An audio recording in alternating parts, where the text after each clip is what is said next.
Hello and welcome to another episode of The Swing. As always, it's your boy HK, and I'm joined by my co-host, that guy Owais, as we get to come back and break down a little bit different this time around. You know, we always like to talk about the Raptors. We like to really focus on what's going on with them, but at the same time, it is also about doing the swing, really going around the NBA world, focusing on the stories that really are resonating not only with the fans, but with the NBA landscape in general, and really starting to think about what could be happening in the future. And given that we are seeing a story start to develop in the NBA, we're starting to see a team really separate themselves from what was a little bit of an iffy situation at the bottom of the Eastern Conference. And that team is one that we've been high on since the preseason, the Charlotte Hornets. An incredible run that they've put together since essentially LaMelo has started for them. Now sitting at 20-18 into the top 5 of the Eastern Conference. And that guy, Owais, what do you think? How's it going? Are they real?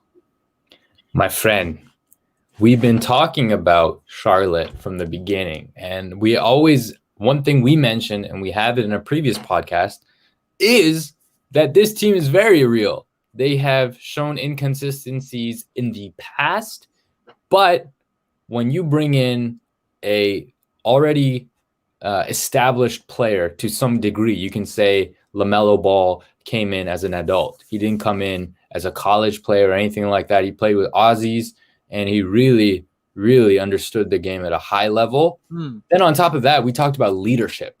Now, the biggest thing they were missing was a vet leader who also scores. And we said Gordon Hayward was the perfect fit. And so they're real, man. Do I think that they're real for a championship run? Real? No, we don't think that.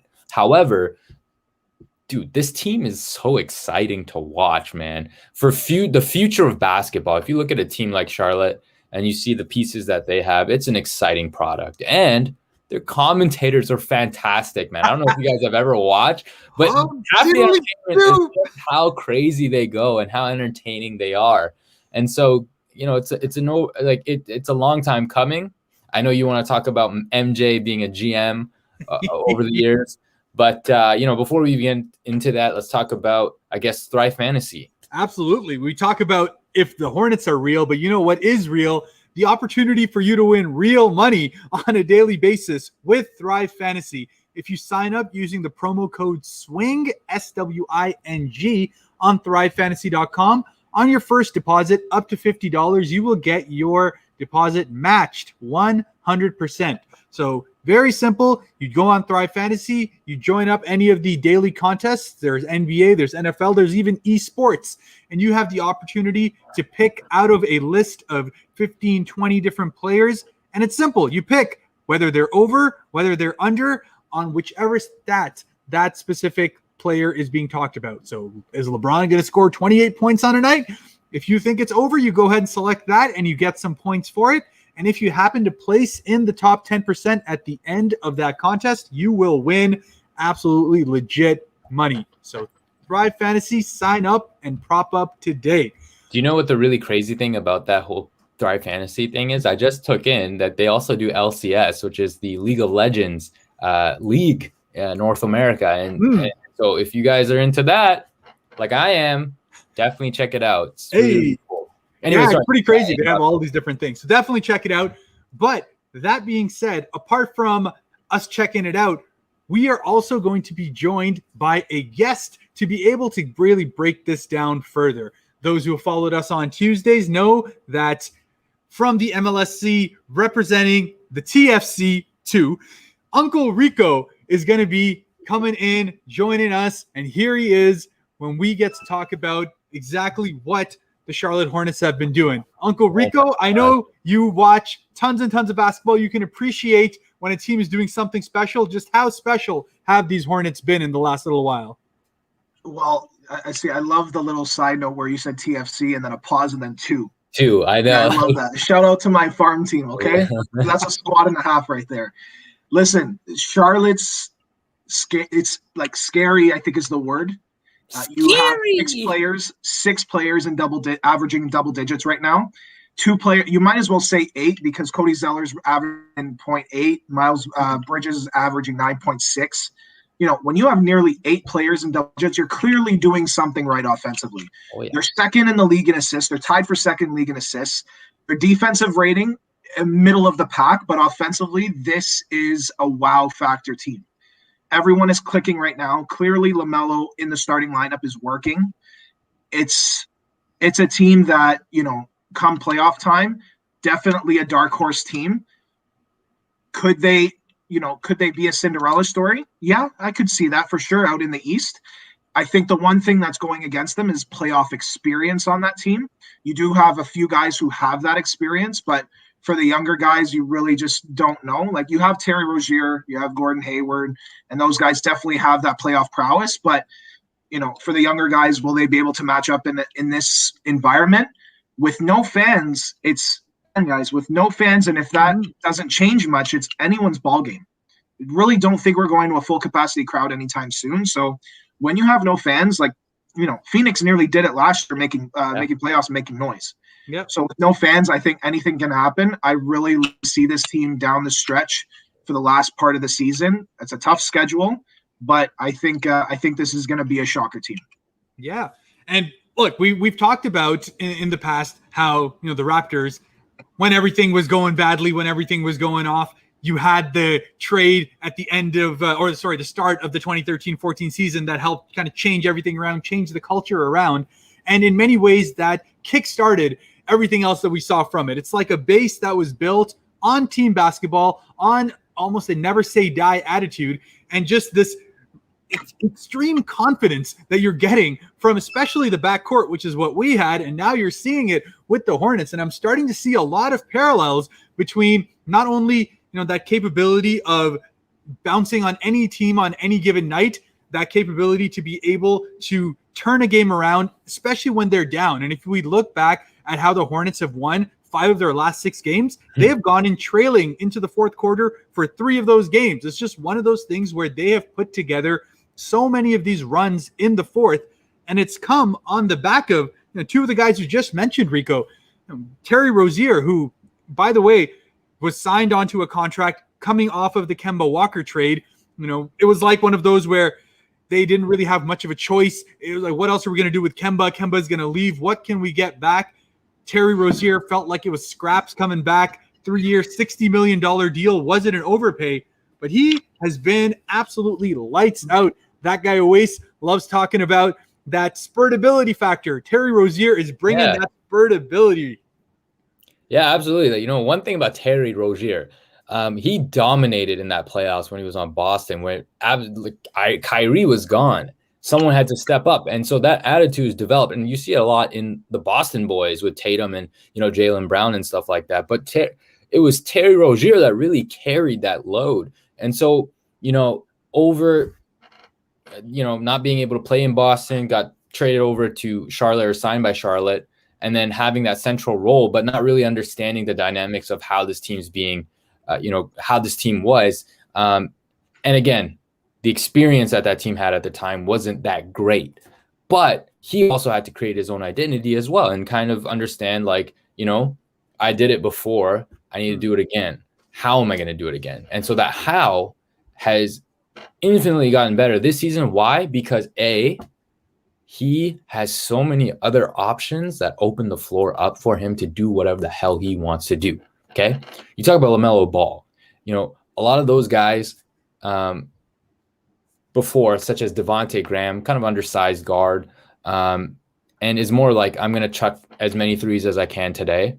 Doesn't really open the floor up for you that much. But a guy like LaMelo, he can drive, finish left-handed. He could do this, and we can get into him in a bit. But Terry, scary Terry, is getting all the screens that he needs in order to be effective from the three-point line. He's also, fantastic at rolling to the rim, right? And the way that the ball is moving in Charlotte right now is just, it's causing him to be open more than ever. And we've seen over and over that when it comes down to crunch time, this guy, pass him the ball, he becomes scary Terry and he takes over. Honestly, It's like you know, in NBA 2K when they get that like hot rating or whatever, and you just it's lights out from there, baby. But I don't know if you guys want to see some highlights a little bit later today, but I want to kind of focus on that transition from, you know, going from a guy like Devonte Graham in the starting lineup to a LaMelo Ball. And I want to know what you guys think in terms of, you know, how much he's changed this product. Yeah, absolutely. And obviously that change has, apart from the fact that, you know, it's been one of those that the coach has been forced to do almost, because James Borrego isn't the most, I would say, enterprising coach out there, right? He's always been one of those where he likes his guys, he likes to stick with a certain type of system, but LaMelo has just been impossible to keep off the floor.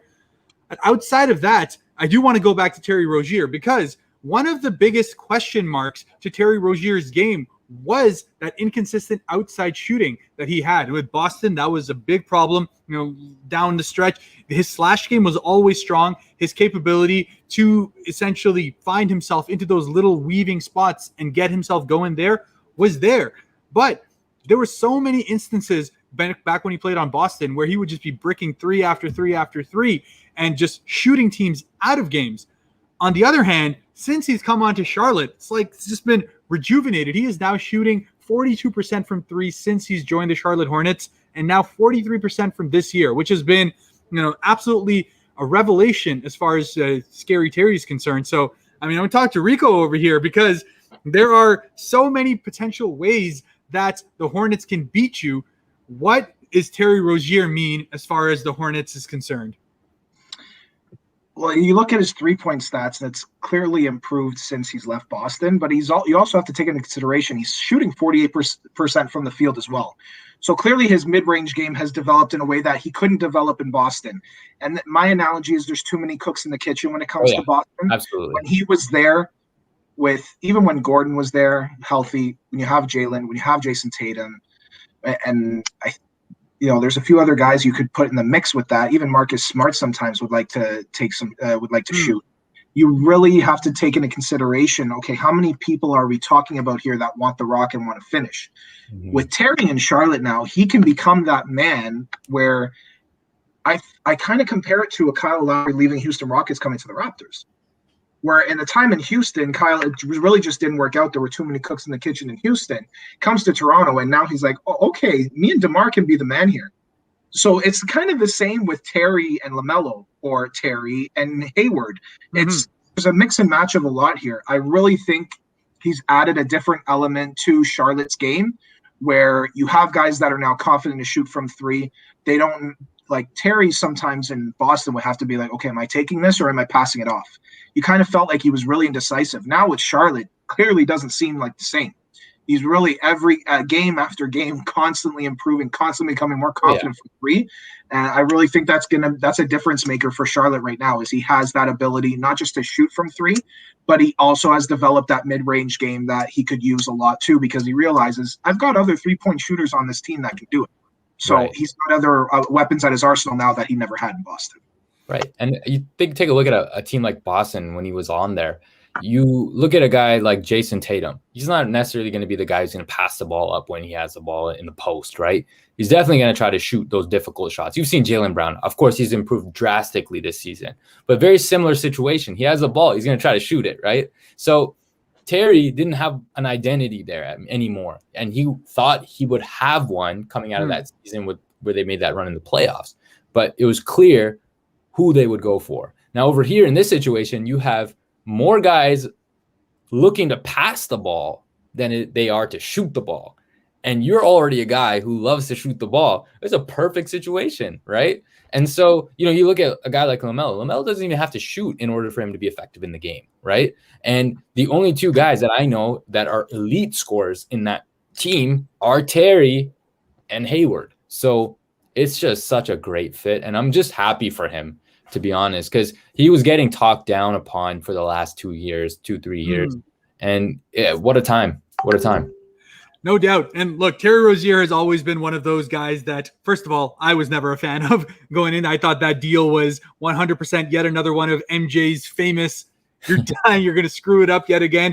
But look, on a team that, has been part of a history of just bad draft picks, bad trades, bad situations, even going as far back as the year that Miles Bridges got picked up. They had actually drafted Shai Gilgeous-Alexander at that time and then traded him away to get Miles Bridges. And it's just one of those where it's like, come on, man, what are you doing?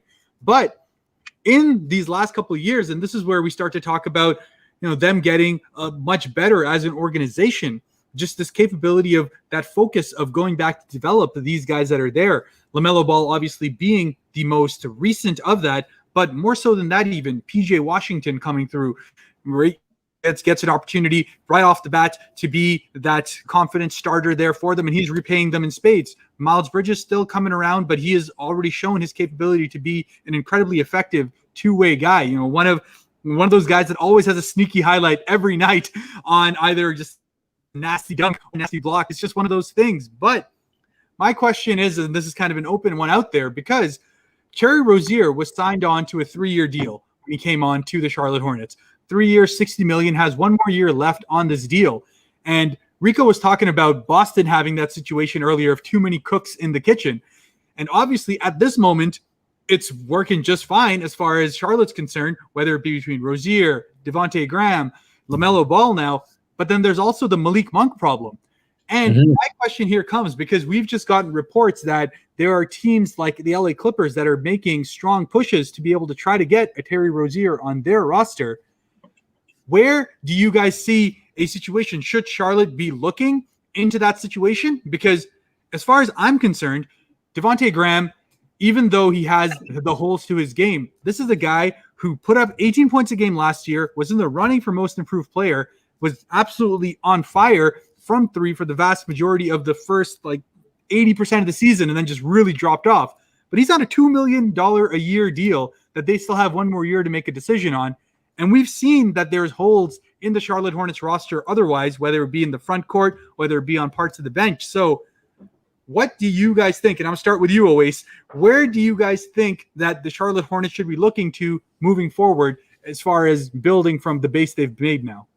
Well, I mean, immediately, I think we were talking about this earlier, and maybe you can expand on it a little bit later, but it was more so how cheap it is to keep a guy like Devonte Graham. And if you continue developing a guy like that, and, he seems pretty okay in that 6-man role currently. So a guy like Terry Rozier, he's still pretty young if you look at it, and he still has a lot of years on him. And, is he someone that you want to re-sign? Hey, man, it depends. It really just depends on, where they see Charlotte in the future, right? Is he going to be expensive? If he continues playing like this, probably. Now, you talk about the LA Clippers. I don't understand why the hell the LA Clippers would want a guy like Terry. You have a fantastic team. What are you going to do with another guard? It just, to me, I'm like, where is this coming from? Why is this coming? Right? So is he going to be just as effective on LA? Absolutely not. I don't think so. So, when it comes to Charlotte, I personally think if you can keep him as a core player and you can keep all these guys in a way where, you start to build that foundation, kind of similar to how Toronto has it with Siakam, Van Vliet, and, Kyle Lowry to an extent, even if Kyle Lowry's more of the veteran sort of guy, he's still so effective. And Terry could be that Lowry to the rest of these guys, right? If that makes any sense in terms of an analogy. Yeah. So if I was Charlotte, I would bank on him and continue using him because, hey, at the end of the day, if your team has chemistry with him and, it seems like your team's getting along quite well, you got to invest in that. There's some intangibles. You can't just put another player similar to him into the same situation and expect him to perform the same way. It's just not how it works. Yeah, team chemistry is obviously something that's fleeting. And Rico, it's obvious that the Charlotte Hornets have kind of caught on to something here. But I guess, is it one of those things where now you're looking to kind of consolidate this and build upon what you have? Or are you now looking to see, okay, we have got certain pieces here that we're starting to see are going to be actually beneficial for us, and now do you start thinking long term? What's your thought process and how Charlotte should go? I think for how young this team really is, you need to start thinking long term to say, you know what, in the next couple of years we could be making a serious playoff push.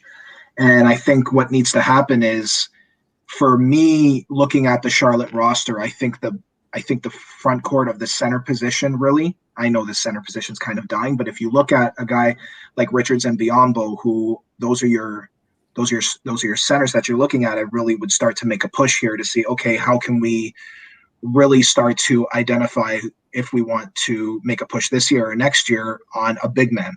So if it is the Clippers, you look at their lineup, it's who are they? If it is a deal with the Clippers, who are they going to give up? Zubac? Probably not. Serge. It's that deal doesn't really make sense because that's the only really flaw I see in the potential flaw I see in the Charlotte roster right now. It seems that everything else is clicking on all cylinders. So what I would do is, if I was Charlotte for this year at least, I'm not a buyer, I'm not a seller, I'm a stayer. I'm not going to hit, I'm not going to fold, but I'm just going to stay with what I have in the offseason. You take a look at the UFAs, you take a look at the progression of a Devonte Graham and a potential progression of Miles Bridges. They have good ends to the season, including playoffs. Okay, now we could work with something here to see, okay, these guys are going to be worth a lot more than what Devonte is getting, $2 million a year. Let's see what we can do with this. Maybe we could put a package together that teams could use these players, and let's solve our big man problem here, because that's where I feel the problem lies. So I'm thinking long-term right now for this team. Keep what you have. Work with the playoffs with what you have right now. I still think this team can make a decent playoff run here if they continue to hit on all cylinders and avoid the injury bug like they did to start the season. And that's what I would say right now for Charlotte. That's, I think, the best idea in my opinion. No, I think that's in many ways the same way I'm thinking as well, because as you said, it takes just so much time to be able to get something going that now that you have it, it doesn't make sense for you to just go ahead and give it up. On that note, and this idea of finding that elite guy to be able to kind of bolster it off, we have seen Gordon Hayward come onto this Charlotte Hornets team, not only under criticism because of his health, because of the contract that he was given coming into this situation. I called it out earlier as well. It's one of those where Gordon Hayward at his top end is absolutely worth the money that he got. He got paid $30 million a year. He's got a 4-year deal. He's a guy who's just in pretty much the midst of his prime, and he's putting together a season that is literally exactly the same as his all-star season that he had with the Utah Jazz. Quite literally, it's like you're copy and pasted the season you brought here. And that Utah team beat the Clippers in a playoff series in a Game 7 with Hayward having a big game there too. And really, showed that there was upside to that Utah Jazz team, which they are now, benefiting from, even though they moved on from Hayward from there. So, Owais, looking at the way Gordon Hayward has kind of progressed, not only coming into this season, showing that he can be completely healthy, but showing that he can be a guy that you can rely on down the stretch. Just how good has Gordon Hayward been? Man, how good has Gordon Hayward been? Let's talk about it. Let's take a look over here. We have a fantastic highlight run from yesterday's game, and you can just see how great the ball moves. But Gordon Hayward, let's just, a lot of these analysts, this is why I have a problem with ESPN and all these other, not fake news, but just like red alert sort of in your face debate conversation, hot takes. That's the word, channels and shows, because what they do is they demean guys that are just pure hoopers. Gordon Hayward back in Utah was elite. Okay, people forget this. He was elite, and he was carrying and holding it down for Utah back then. When he went to a team like Boston, what ended up happening was that horrible injury. If he wasn't injured, do you think that Tatum would have been the guy with the most possession? No way. They would have banked on Gordon Hayward to be that guy, And then you look at his recovery. He did look a lot slower, but you can also see he got a lot bigger as well. And if you take a look at a guy like Kawhi as well, and I'm not trying to compare the two in terms of their games, but Kawhi, when he was in San Antonio and we got injured, was more of an athletic, almost similar to the NBA players right now. Comes to the Raptors, he was a lot bulkier, a lot bigger. You see his shoulders were a lot more massive. And Gordon Hayward, even now, he looks a lot bigger, his frame, and he's able to control his body a lot more. We always knew he had a mid-range. He can shoot. He can dunk. Let's talk about that game-winning dunk yesterday. Posterized. Jesus, I was like, What the movie White Boy Can Fly, was it White Man Can White Man Can White Jump? man can't jump. that is Gordon Hayward in a nutshell yesterday, man. And so, like, you know what he's doing? He's facilitating, he's scoring, and he gets to his spots. And credit to the rest of the team, they're really great at getting him the ball in his spots too. And so it's a win-win. He's living up to his contract, and that's what we like to see. Look at this. I think this is the dunk. Oh, De'Aaron Fox couldn't swipe. No swipe or no swiping today, baby. That was very, very disgusting all the way through. And it's just, look, you talked about him getting bigger on theirs because, especially on the Charlotte Hornets team, he's being asked to play a lot of that 3-4 combo for them. In fact, he's spending a lot of time at that power forward spot, which means he's going to be required to bang with guys who are otherwise going to be bigger than he is. But he has that speed that is still kept it, even though his body has become more of a, I would say, that power forward style in terms of being able to bang with you down. And he was always a really good player in the post, apart from the fact that he can do that, those kicks. But by the way, that Terry Rozier is exactly why they don't move him at this moment, because that's what's happened 2 games in a row now where he's gone ahead and won it for them. So absolutely awesome. Tough shot too. That was a tough shot. And it just, look, it's exciting to watch. And for me, it's always, look, you're looking for new stories every year. You're looking for that team that makes you get out of the monotony of, the Lakers are going to be there. Yeah, Brooklyn's going to go ahead and do what they're doing. Like, these are things that you can see coming. But the best times of the season are when you go ahead and see something new, when you go ahead and find that little gem coming through. And the Charlotte Hornets have definitely gone ahead and changed almost the game in that sense, where they are now, forcing you to go ahead and notice them, forcing you.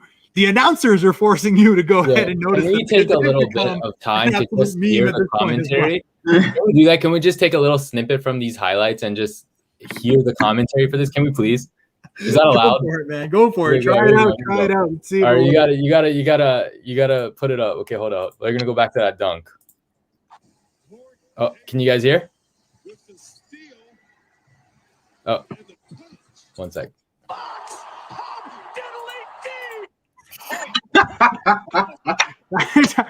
One more time. There it is. Gordon Hayward, one man to beat. Punches it on top of Fox.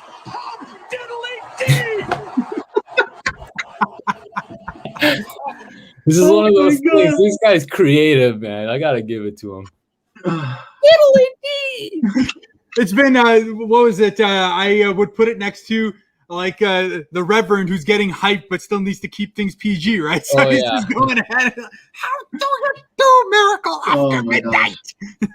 Out there. He kind of reminds me of Ray Hudson. I don't know if you guys ever watched Barcelona soccer, but Ray Hudson was one of the Irish or Scottish commentator who just loves Messi, and he unbelievable. Just absolute legend, that guy. But this is legendary commentary, and if there's anything that I like, part of the entertainment and the fun about the NBA is listening to the commentary, right? And this guy just has figured it out. Okay, it's fantastic. Absolutely. But speaking of guys that have gone ahead and figured it out, and this is where I get that opportunity to talk about at this point, can we just give it the Rookie of the Year? Rookie of the Year, LaMelo Ball, now 38 games into his season, and it's literally a game, almost all this early career of 2 halves for this guy. He's gone ahead and not only essentially forced that move to go into the starting lineup, but he has done it to the tune of literally coming out there and changing it up, where the Hornets have gone 11-7 since he's moved into the starting lineup. His numbers have obviously taken a huge jump with regards to that. He's gone into the 26-6 period. And the fact is, and what makes it so special to me, is that he's doing it in ways that are clearly repeatable. You look at, guys that have had good seasons in their rookie year, and you're looking at it, and number one name that jumps to me is like a Michael Carter-Williams. I went ahead, you look at that guy in his rookie season, and it's quite clear he's putting up great numbers, but he's doing it in a way that, one, was just clearly inefficient shot after inefficient shot that was going in. His capabilities were really being masked by the fact that they were playing at such an incredible pace that was kind of masking the fact that these were just really empty stats. But on the other hand, this is the complete opposite of that. You've gotten a guy who, as you said, has already played, high-level ball even before going ahead and coming into it. But look at that split. Just right off the bat, the numbers jump out at you. And the fact is his efficiency takes a massive jump just in that move. So it's one of those where you've got the best of both worlds. You're getting more stats at better efficiency. What's not to love? Rico, what you think about LaMelo? It's a tale of two stories, clearly. His three-point percentage is up, which for me, that was when he started. That was, I think, a little bit of a shock for me for how low it was when he was coming off the bench as a reserve. Now starting, he's at nearly 45% from three. And there's making a case for rookie of the year.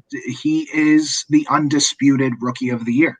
There is no rookie that can come into a starting lineup and now his averages are 15, 6, and 6.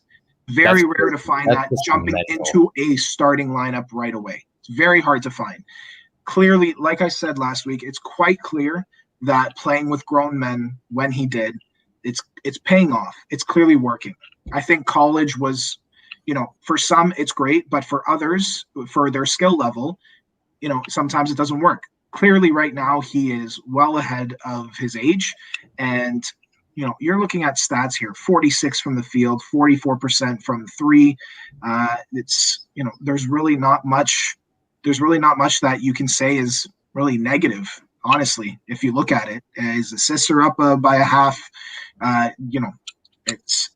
He's rejuvenating a team that really desperately needed a spark of something because of the talent level that's on that team. On paper, when you start the season, doesn't look like much, but then when you put it together and you have someone that'll literally come in and spark a fire under everyone's ass to say, you know what, this is a team that could do something. It's really just scary now to see how far this team has gone with him in not even half a season. I would like to see him as a starter for a full season and potentially, if they do make some additions in the offseason, I'd like to see them in a full season with LaMelo as a starter. No, I absolutely agree. And look, it's one of those things where you can see when someone is something special right off the bat. It's just one of those things where it's the eye test, 100% the eye test, and the numbers go ahead and support that. And look, we've talked about just how much better in general rookies are getting. We're seeing just much more professionalism that's coming through out there. But much like the analogy I like to make on here is looking at the Portland Trail Blazers and how they went ahead and did it, right? When Damian Lillard came ahead and became on their team as a rookie, he was also coming off, many years of playing professional ball. The slight against him was that, hey, is he too old to come in as a rookie to start, right? He came in at 22, played 3 full years of that, but that experience not only brought with it a fearlessness to his game that has remained to this day and makes him, in that running, by the way, for MVP at the moment, he's third in the MVP ladder, but just that kind of ability just sparks the rest of your team. And I'm seeing shades of that kind of confidence in LaMelo Ball's game. Right? He's not afraid of the moment at all. He has great fourth quarter stats. Go ahead and look at that there. Those runs that have come in, it's almost like even in that game against Sacramento, when they pulled him out at the 5-minute mark, he didn't want to go out, but the coach was like, he wants to smoke, baby. Yeah, he wants it all. And he came back in those last 2 minutes and helped close out the game with them. So I said that confidence is what's sparking off the rest of this team here. And I'm seeing a future superstar here. Owais, what do you think is the ceiling to what we're seeing with LaMelo? Do you know what? It's one of those things where you have a player that can absolutely do everything, right? The sky is the ceiling, right? And even above that, it's crazy. So super exciting to see. And here's why a guy like Damian Lillard coming in and as a rookie at 22 was so much more efficient and effective than these other guys, right? When you play college, you're still learning the game to some capacity, right? You're learning how to play in a system, because before that, most of these high school kids were essentially just superstars in their leagues. And then they come into the college scene, they see that everybody's kind of the same, right? And then you have to learn, okay, how do we play to our strengths? So it takes a little bit of time.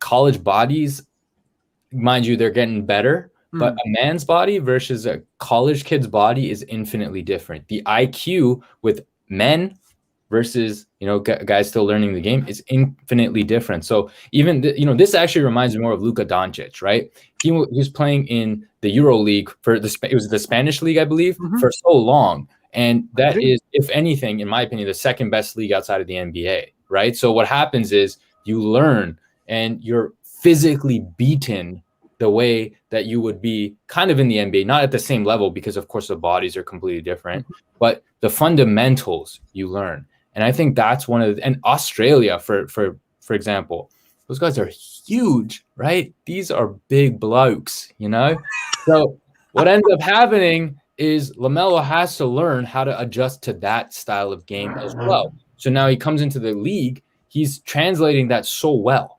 So well. And vision.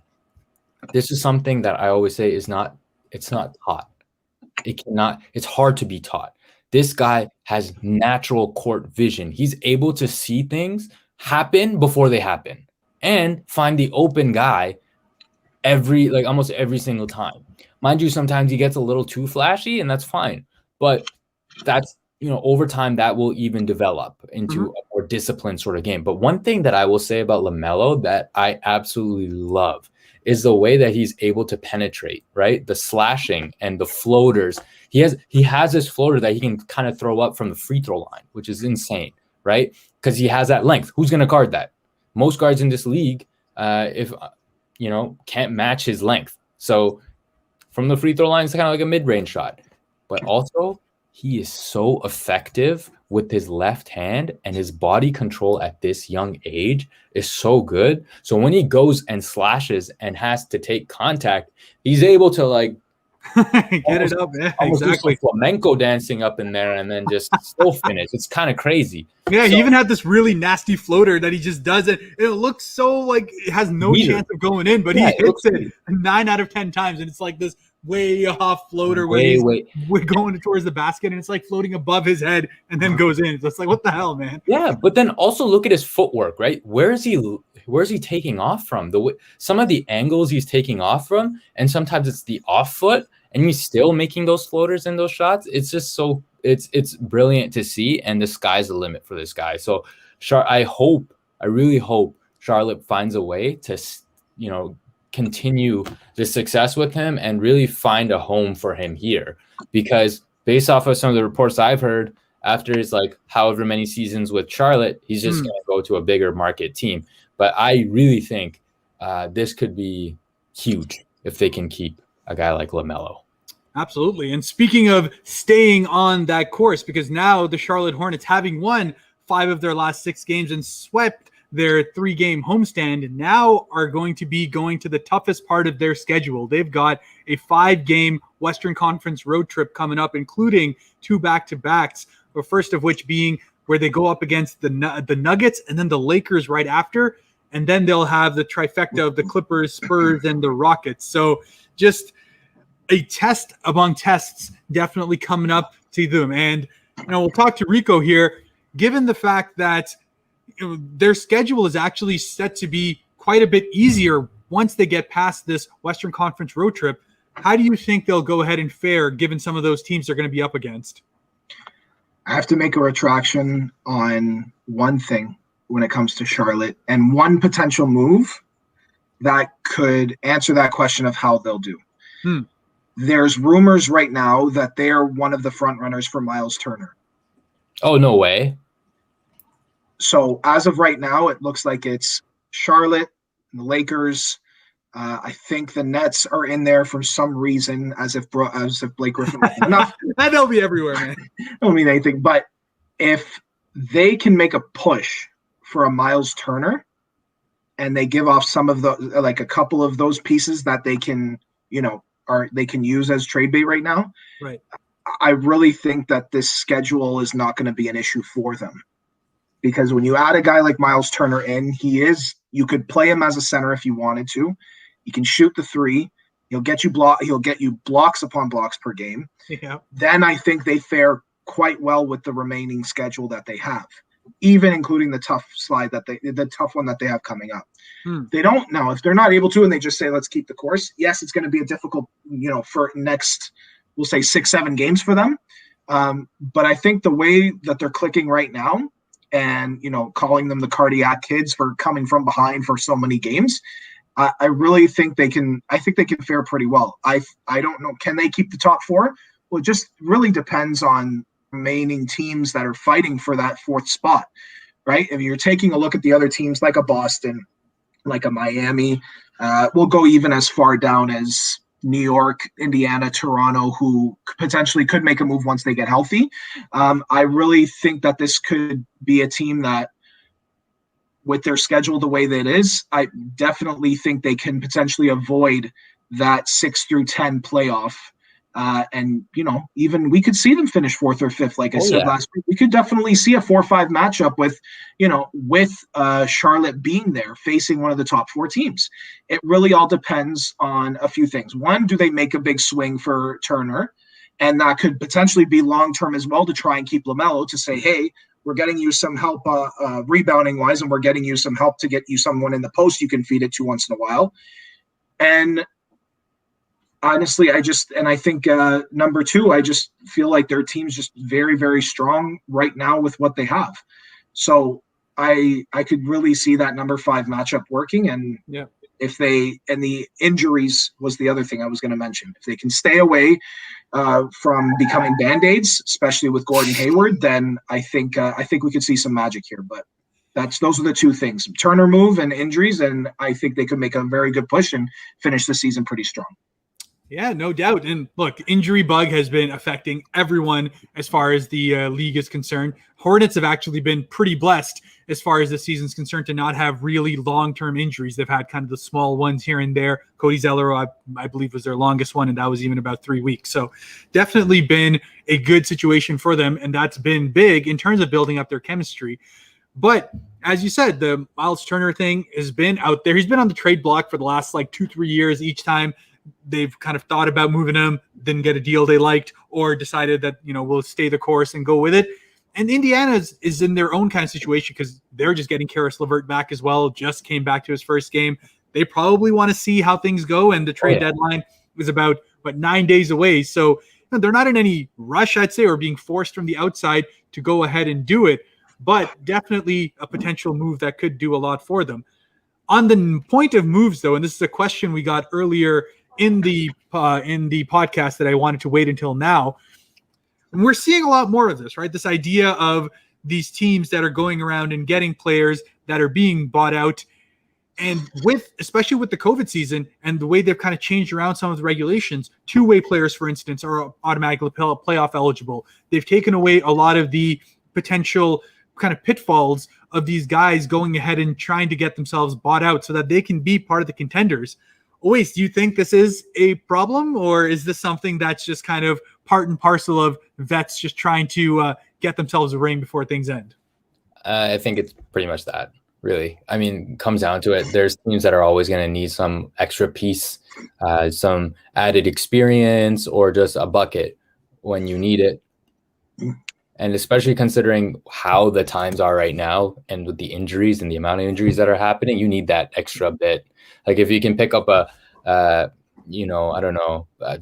Jeremy Lin, for example, I don't know, call that, or like who recently got a 10-day. Well, I mean, the most big ones that are coming through now, obviously the Blake Griffin signing went over to the Nets. Andre Drummond is going to be in the process of getting that too. And I think that's where this question that's coming from Nusser, and I think that is a good question that's coming up, is that it's not necessarily only just these vets that are coming there, Rico. We're seeing these guys that are still potentially, starting level players that are going ahead and getting themselves bought out from deals that either were clearly overpriced or they were clearly injured. And, these teams are being put in a situation where they have to move on.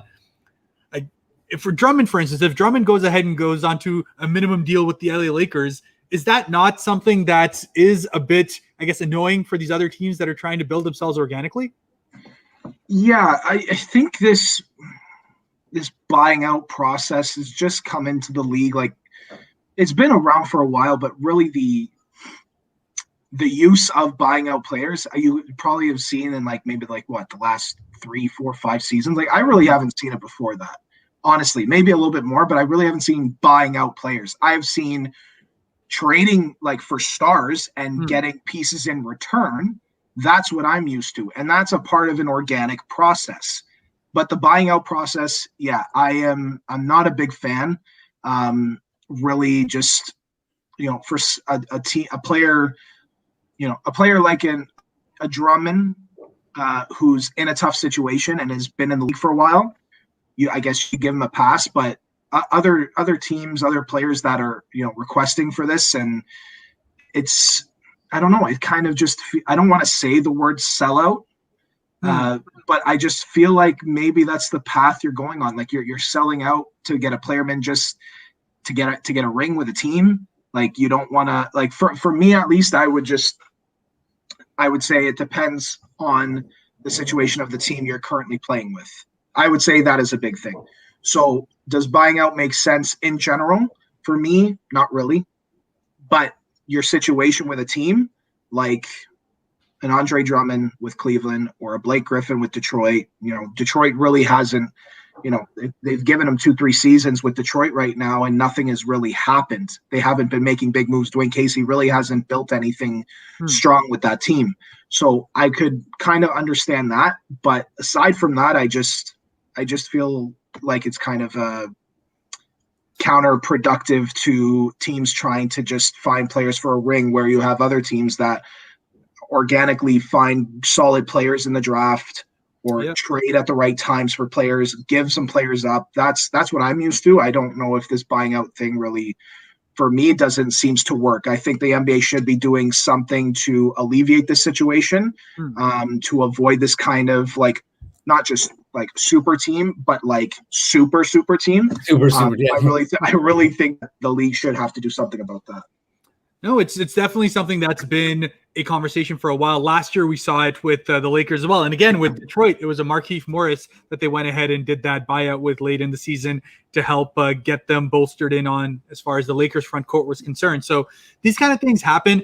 Oftentimes it doesn't work out nearly as well as it sounds on paper. But, for these other guys that could potentially have, let's say, made their money and now are looking for an opportunity, it's just one of those where, hey, if the team is willing to go ahead and do the buyout and get that cap space and hopefully do something useful with it, it can potentially be something that could work out for both parties. With that being said, the Hornets continue to buzz. It was great to be able to actually speak about just how good another team has been and continues to be one of those stories that we're going to keep following as far as the swing is concerned. So keep following us. We always, every time there is a Raptors postgame, you can catch us live on Instagram to be able to get the postgame reaction there. But as always, every Tuesday, every Friday, either 7:30 or 8 p.m., depending on what works, we come live to be able to talk about exactly things like this, because it's about the little stories that go ahead and change what could otherwise be a predictable season. And we're starting to see some of that unpredictability come. As we said, the trade deadline is coming up in 9 days, so look forward to having a live show to talk about just exactly what could change there. But until then, this was That Guy Owais, HK, and as always, thanks Uncle Rico for coming on, joining us on this Tuesday to talk basketball. But until the next time, keep following us on Instagram. Follow us with SportsTrends, where they go live not only on IPTV, but also on YouTube and Facebook. But until then, we will see you on Friday. Have a good night. Lillard, long range three.